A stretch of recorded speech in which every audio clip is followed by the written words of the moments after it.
This is North Korea, a country that was supposed to collapse at least a dozen times over the past few decades. It was cut off from global trade, hit by near universal sanctions, and devastated by one of the worst famines in modern history. Against all expectations, it still exists. Since its founding in the year 1948, every prediction of its collapse has turned out to be wrong. The Soviet Union fell, Yugoslavia broke apart, Mao's China transformed itself, but the Kim family dynasty survived, grew stronger, and still holds power with an iron grip today. So how is it possible that a regime like this managed to survive? Why is North Korea so resistant to collapse when every historical and economic theory suggests it should not even exist? To understand that, we need to go all the way back to the beginning, to how this entire system was built. In the year 1945, after Japan's defeat in the Second World War, the Korean peninsula was divided into two parts. The north was controlled by the Soviets, the south by the Americans, and out of this chaos emerged Kim Il-sung, a 33-year-old guerrilla fighter who had battled the Japanese alongside Chinese communists in the 1930s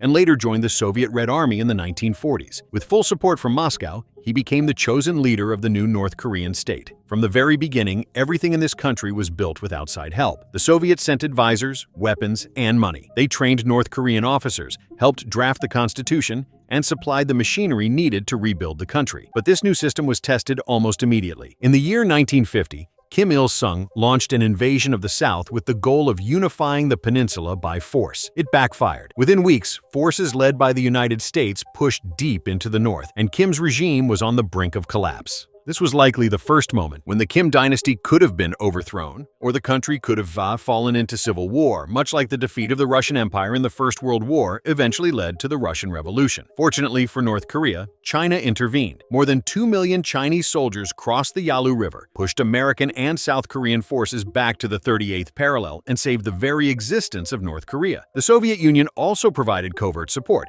unwilling to confront the United States directly. They did this for several reasons, and this is where the importance of North Korea's existence becomes clear. If North Korea had collapsed entirely, American troops would have been standing directly on China's border. For the Soviets, it was about containing United States influence and spreading communist ideology in Asia during the Cold War. After the war ended in the year 1953, both China and the Soviet Union resumed sending massive amounts of resources to the north. It was during this period that Kim Il-sung developed two ideological pillars that still define North Korea today. He did not want his country to remain permanently dependent on others. That is why he created the Juche ideology, which emphasized absolute self-reliance in every aspect of life. This mindset was further reinforced by what later became known as the August Faction Incident, when Kim purged pro-Soviet and pro-Chinese factions from the Workers' Party after they attempted to remove him from power and accused him of establishing a dictatorship. Today, Juche is the main reason North Korea is described as a hermit kingdom, a state that rejects outside assistance. At the same time,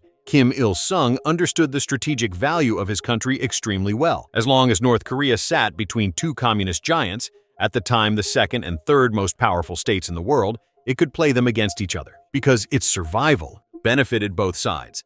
So, paradoxically, North Korea, despite its official Juche ideology, was not as isolationist as it might appear. While today Russia and China are often portrayed as natural allies against the West, their relationship in the past was far more complicated. In the early 1960s, their partnership collapsed over differing visions of socialism, in what became known as the Sino-Soviet split. For a small country trapped between two superpowers, this meant careful maneuvering was essential not just to survive, but to benefit from the situation. North Korea continued to receive aid from both sides, and Kim could not afford to alienate either one. Outwardly, Pyongyang adopted a position of neutrality, but neutrality during the Cold War rarely meant going unnoticed. Both Moscow and Beijing closely watched North Korea's behavior, and it soon became clear which side it leaned toward. North Korean newspapers echoed Chinese slogans and condemned what they called great power chauvinism, a term aimed squarely at the Soviets. Ideologically, North Korea felt closer to Mao's China than to the Soviet Union under Khrushchev. As a result, the Soviets sharply reduced their support, and China had to fill the gap. But this balance did not last long. By the mid-1960s, China was descending into the chaos of the Cultural Revolution, while the Soviet Union, now under Leonid Brezhnev, offered stability. Kim Il-sung quickly restored ties with Moscow and distanced himself from China, which could no longer afford to help. Massive Soviet supplies of energy, heavy machinery, and industrial expertise kept North Korea's planned economy running, and for a time, even in relatively good shape. During this period, North Korea genuinely outperformed the South in some areas. That is hard to imagine today. when South Korea has a gross domestic product of around $1.7 trillion, while the North barely reaches $26 billion, a gap of roughly 65-1. But in the decades after the Korean War, the situation was reversed. The North was the more industrialized part of the peninsula, largely thanks to massive Soviet and Chinese aid. It was not until the mid-1970s that South Korea, driven by rapid export-led growth, decisively pulled ahead. The situation then began to change rapidly as the Soviet Union weakened on its way toward collapse. In the year 1988, it began scaling back its friendly pricing program, which allowed allied states to buy oil, fertilizers, and raw materials at heavily discounted prices. Almost all of North Korea's inputs came through this system, because outside of it, they were practically inaccessible. When the Soviet Union finally collapsed in the year 1991, the entire system collapsed with it, and North Korea began to fall apart as well. But there were other reasons too. North Korean agriculture was among the least productive in the world. Sung was obsessed with heavy industry and the prestige of cities, channeling resources primarily into Pyongyang instead of farming. Agricultural equipment was outdated. The first North Korean tractor, built in the 1950s, had roughly the same power as a Western lawnmower of the time. And even decades later, those very same machines were still in use.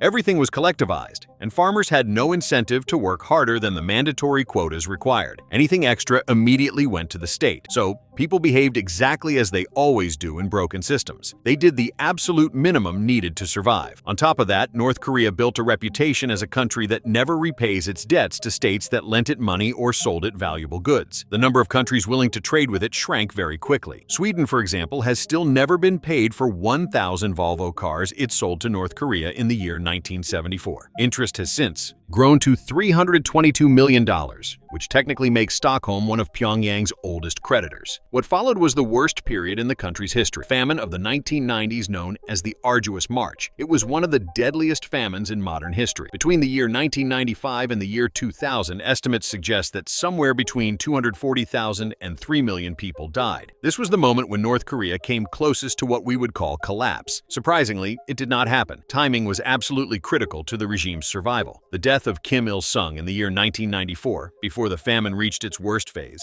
allowed his son Kim Jong-il to take power under relatively controlled conditions. At the same time, it preserved the image of the elder Kim as untarnished, because had he still been alive, he would inevitably have been blamed for the catastrophe. Kim Il-sung spent years preparing a smooth transfer of power to his son. He gradually elevated Kim Jong-il within the party and the military, and removed anyone who could threaten his succession. Through propaganda, Kim Jong-il was portrayed almost as a divine figure waiting for his moment, the dear leader destined to continue his father's revolutionary legacy. Even so, during the famine, there was one significant alleged coup attempt. The exact date is unclear, but it is known to have occurred sometime between the year 1995 and 1997 and involved the 6th Army Corps of the Korean People's Army. The leadership of this unit was reportedly furious over the government's decision not to send food to the Hamgyong provinces. The plan was to seize control of the port of Chongjin, a university, a communication center, and missile bases, then link up with the neighboring 7th Corps and march on Pyongyang. The coup failed because of the internal power sharing system within the military, which requires agreement between military, political, and security bodies. This made it virtually impossible for a single officer to mobilize forces independently. The system had been designed from the very beginning to prevent exactly this kind of rebellion. The plot was uncovered before it could be carried out and was completely dismantled. This fits into a broader set of controls that the Kim family put in place from the start to keep everything under control. Information was tightly sealed. No one knew how bad conditions were outside their own town. There were no trade unions, no local self-government,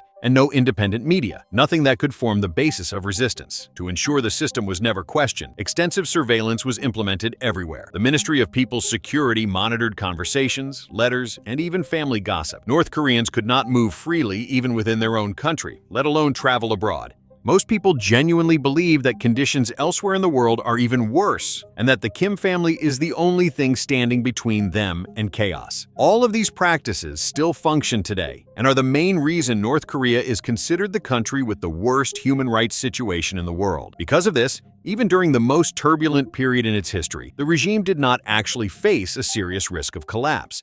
Even the United States noted at the time that the system remained stable. Senior party members and the military elite continued to live relatively well even during the famine and had no desire to risk losing that privilege, not just for themselves, but for their families as well. A strict caste system known as songbun ensured that loyalty was rewarded and disloyalty punished in ways that destroyed not only individuals, but entire family lines. Every North Korean is classified within this system based on their family's political history, which determines what job they can have, how much food they receive, and even whether their children are allowed to attend university. The most terrifying element, however, is the policy of collective punishment. Penalties extend across 3 generations. If someone commits a political crime, their parents and children can be imprisoned or executed along with them. The party's inability to provide enough food for ordinary people, combined with the blatant favoritism shown to the party elite, created a survival mentality among the population, everyone for themselves. Looser border controls, caused by the fact that even border guards were too malnourished to properly do their jobs, led many people to flee the country. Some border guards even exploited this by extorting refugees for money, food, or other bribes, despite Kim Jong-il's attempts to crack down on the practice.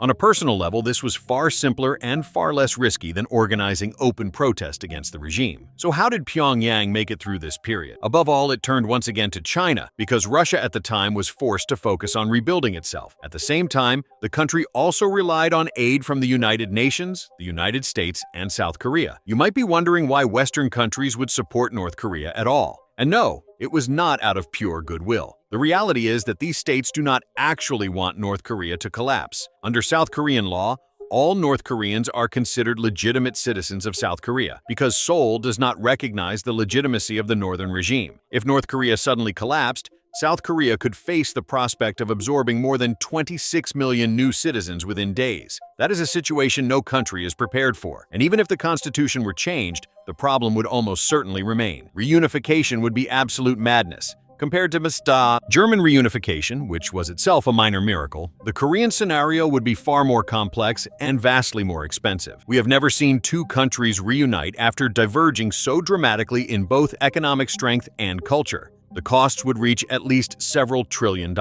China would likely face a massive wave of North Korean refugees it does not want to take in. And for the United States, the idea of a collapsed state with nuclear weapons is simply terrifying. From a geopolitical perspective, North Korea is protected by the shared discomfort of everyone around it. That is why it received aid even from the West, and why after several years, it slowly emerged from the worst of the crisis. It is important to understand that revolutions do not usually happen just because a country is poor and repressive, despite what dramatic stories often suggest. The Soviet Union did not have the worst economy in the world when it collapsed. China did not collapse during the Great Leap Forward, when millions starved. On the other hand, the British and French empires fell apart when they were relatively wealthy, even during post-war economic growth. A country can survive with a terrible economy, but it cannot maintain an empire that way. Still, that does not explain everything. In reality, states often fall when the government becomes weak and people begin to see a real chance for change. The Soviet Union lacked a clear leader after Stalin. Yugoslavia lacked one after Tito. That does not mean they were good leaders.